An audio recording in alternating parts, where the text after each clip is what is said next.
చక్కెర ఘటన జరిగిందని మా పార్టీ నాయకులు నా దృష్టికి తీసుకొచ్చారు.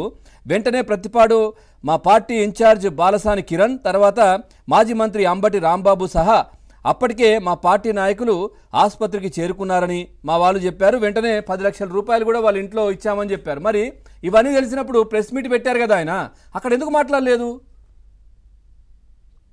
అంటే ముందుగా ప్యానెల్ పెద్దలందరికీ హృదయపూర్వక నమస్కారాలు సార్.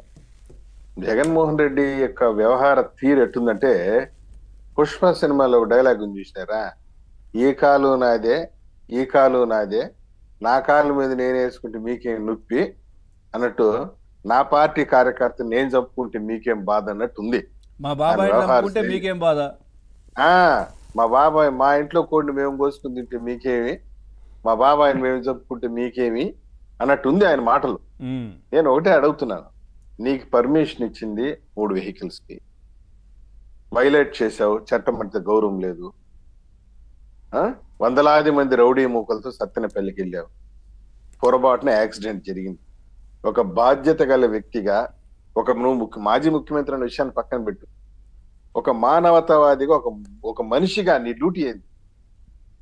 తక్షణం కారు దిగి, నాయన ఎవరో పడిపోయాడు మన కారు కింద, వేరే కారు వెనకుండా కారులో పెట్టి ఇది హాస్పిటల్కి తీసుకెళ్ళరా అని చెప్పాలనా? ఇట్లా పల్లీకి ఇచ్చుకుంటూ టాటా కొట్టుకుంటా పోవాలనా? చెప్పు. నీ కారు కింద పడింది కుక్క పిల్ల కాదురా నాయన, ఒక దళితుడు. ఆ విషయాన్ని గుర్తుపెట్టుకో. నీ దృష్టి ఎట్టుందంటే, నా దృష్టిలో కుక్క పిల్ల చనిపోయినా ఒక దళితుడు చనిపోయినా ఒకటే అన్న రేంజ్ లో పోయావు నువ్వు. అర్థం కాలా? నా దృష్టిలో, జగన్మోహన్ రెడ్డి దృష్టిలో ఒక కుక్క పిల్ల నా కారు కింద పడిపోయినా, ఒక దళితుడు నా కారు కింద పడిపోయినా ఒకటే, పెద్ద తేడా ఏమీ లేదు అన్నట్టుగా వ్యవహరించాడు జగన్మోహన్ రెడ్డి. నువ్వు 2019లో ముఖ్యమంత్రి కావడానికి కారణమైనటువంటి ఈ దళిత సమాజం, నిన్ను ముఖ్యమంత్రి పీఠంలో కూర్చోబెట్టింది దళిత సమాజం. నిన్న వచ్చిన నీ మీటింగ్కి వచ్చిన పాపం దళిత సోదరుడు కూడా నిన్ను ముఖ్యమంత్రి పీఠం ఎక్కించాలనే ఉద్దేశంతో వచ్చి ఉంటాడు పాపం. నువ్వు తలకాయ మీద టైర్ ఎక్కించావు. ఇది నీ యొక్క మానవత విలువలు, విశ్వసనీయత, విశ్వసనీయత అనే మాటలు పదే పదే చెప్పాడు ఆయన. విలువలు, విశ్వసనీయత అంట తెలుసా అని నేను అడుగుతున్నా. ఇదేనా నీ విలువలు, ఇదేనా విశ్వసనీయత అని? నీ కారు కింద పడినటువంటి కూడా దళితుడు అనే విషయాన్ని కూడా పక్కన పెట్టబ్బా. ఒక మనిషి, మనమేం ఇప్పుడు సుబ్బారావు గారు, నేను, మీరు రోడ్డు పైన పోతా ఉంటాం, మనకు గుర్తు తెలియని వ్యక్తే అసలు సంబంధం లేని టపి మన కింద పడిపోతాం. మన ప్రైమరీ బేసిక్ మనం ఏం చేస్తాం, టక్ మన వెహికల్ పక్కకి పార్క్ చేసి వచ్చి అని పిలిచి 108కో ఫోన్ కొట్టు, ఏదో వాటర్ ఇయటమో లేకుంటే పక్కన ఉండే ఫోన్ చేయటమో చేసి మన హాస్పిటల్కి పంపించడం అనేది మనం చేసేటువంటి, మానవులు చేసేటువంటి కనీసమైన రెస్పాన్సిబిలిటీ. అది చేయకుండా వాడిని లాగి, ఒక్కొక్క పిల్లని లాగినట్టు లాగి పక్కన ముళ్ళ పొదల్లో పారేసి, నీ బట్టికి నువ్వు కారు ఎత్తుకుంటా, ఇట్లనేది ఇదా నువ్వు చేసే పనులు? సిగ్గుతో తల చూసుకుంటావా? పైగా నీ పైన కేసు, నీ డ్రైవర్ యొక్క అహంకారం, రమణారెడ్డి అనేవాడు తలబిరుసు అహంకారం. నువ్వు A2గా నిన్ను బుక్ చేశారు, పెడితే నీ సోషల్ మీడియాలో, నీ సాక్షి డబ్బా పత్రికలో ఏం రాసుకుంటావు? జగనన్న పైన కక్ష, జగనన్నకి జనం ఎగబడుతున్నారంట, దాన్ని చూసి మేము భయపడిపోయామంట, అందుకని మేము తప్పుడు రాతలు రాస్తున్నాం. ఎవరు భయపడిపోయారు? నీ సభలకు జనాలు వచ్చినారంటే ఎవరు నమ్ముతారా? నువ్వు పోగేసుకున్న జనం. నేను తలుచుకుని ఉంటే ఇల్లు దాటి బయట వచ్చుంటావా?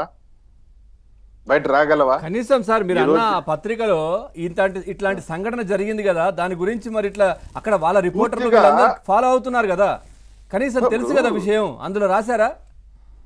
ఇప్పుడు పూర్తిగా ఇన్సిడెంట్ నే వక్రీకరించేసి, ఇప్పుడు మీరు చెప్తున్న దాన్ని బట్టి చూస్తే ఆయన ఏదో లేఖ రాశాడని చెప్పి చెప్తున్నారు. దాంట్లో మేము 10 లక్షలు ఇచ్చేసినాము, అయిపోయింది మా డ్యూటీ, చేతులు దులుపుకున్నాము అంటే, ఒక దళితుడు చచ్చిపోతే 10 లక్షలు ఇస్తే అయిపోతుందా?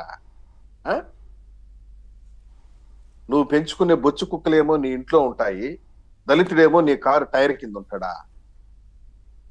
ఇదేనా నువ్వు దళితులకి ఇచ్చేటువంటి గౌరవం? మాట్లాడితే నా ఎస్సీలు, నా ఎస్టీలు, నా బీసీలు, నా మేనమామలు, నీ మేనమామలు నీ కారు టైర్ కింద నలిగి నుజ్జైనారే, ఏం సమాధానం చెప్తావు జగన్మోహన్ రెడ్డి? కనీసం మీరు ఇందాక అన్నట్టుగా సార్ ఒక కుక్క పిల్లనో ఏదైనా పడ్డా గానీ ఆ రోజంతా అసలు మనసులో ఉండదు, మైండ్ అంతా పాడైపోతుంది. అట్లాంటిది ఒక మనిషి చచ్చిపోతే టైర్ ఎక్కేస్తే ఆయనను పక్కకు లాగుతుంటే లోపల కూర్చున్న వైవి సుబ్బారెడ్డి, విడుదల రజని, పేర్ని నాని వీళ్ళందరూ చూస్తున్నారు ఆల్రెడీ. లాగేస్తుంటే తీసేస్తుంటే అసలు గుర్తు తెలియని వాహనం అనే వార్త బయటకు వచ్చినప్పుడు వీళ్ళు ఎట్లా ఉన్నారు సార్? లేదు మా వెహికల్ మీదే కిందనే పడ్డారనే అంత తెలిసి కూడా ఎట్లా చెప్పకుండా ఉన్నారు సార్? అసలు సార్ వాళ్ళకి మనుషులంటే విలువ లేదు, గౌరవం లేదు. కరెక్ట్ పాయింట్ చెప్తా నేను, ఎవరు ఏమని అనుకోని. జగన్మోహన్ రెడ్డికి దళితులంటే కేత లెక్కలేదు. వాళ్ళు ఊరికానే అంటాడు కానీ నా ఎస్సీలు నా బీసీలని తెల్ల షర్టు తెల్ల ప్యాంట్ వేసుకుని ఏ ఎమ్మెల్యే అయినా దళితులు ఎమ్మెల్యే జగన్మోహన్ రెడ్డి ముందు నిలబడితే ఓర్చుకోలేడు. ఇదే విధమైనటువంటి సైకాలజీలో ఉన్నాడు. ఇంకా కూడా క్రీస్తుపూర్వం ఉన్నాడు. నేను అడుగుతున్నాను సార్, ఇప్పుడు మీరు చెప్పారు ఒక చిన్న కుక్క పిల్ల మన ముందర పడిపోతే ఇబ్బంది, మన సైకిల్ కిందనో మన 2 వీలర్ కిందనో మన కారు కింద పడిపోతే మనం విలవిల్లాడిపోతాం, అయ్యో మన వల్ల పెద్ద తప్పు జరిగిపోయిందని. లెక్కే లేకుండా మనిషిని ఒక దళితుడు కింద పడి కారు కింద పడిపోతే రక్తగాయాలు అయిపోయి విలవిల్లాడుతుంటే ఏదో లాగి పక్కన పడేసి పోతా ఉన్నాడంటే వాట్ డస్ ఇట్ మీన్?